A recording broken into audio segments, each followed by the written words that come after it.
बस माशाल्लाह जाए हैं खलीफा सरदार उमर की छतों से शौक करने।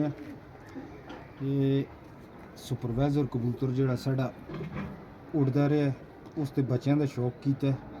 असा तो नशा आया अस आखा चलो संगियां भी ज़रा शौक करा छोड़ा। आओ जी ये सुपरवाइजर का निका बच्चा है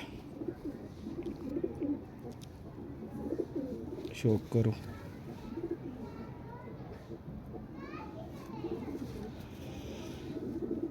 इन्होंने प्यो 4 साल तो उड़ते है सुपरवाइजर नाए तो जेडे शौकीन भरा उन्हें सारा पता है ये उसके बच्चे तो पिछले साल बड़े लोग आते यार सुपरवाइजर हट गया ये उन्होंने बच्चों का शौक करो 2026 वास्ते तैयार किए। एक ये भरा है निका बड़ा भरा उमर दे हथ पेछे दो देखो।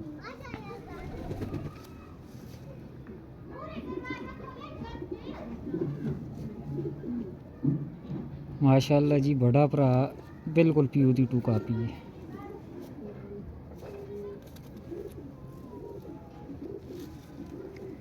माशाल्लाह मेरे को उड़िया भी बूह है तो इंशाल्लाह रही इसकी ज़िंदगी तो जेठ बिच इंशाल्लाह इसकी परवाज़ का शौक करा सारे इंशाल्लाह।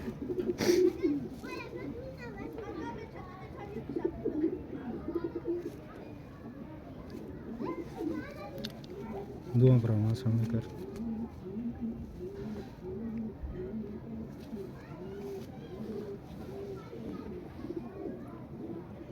दो भरा हो सके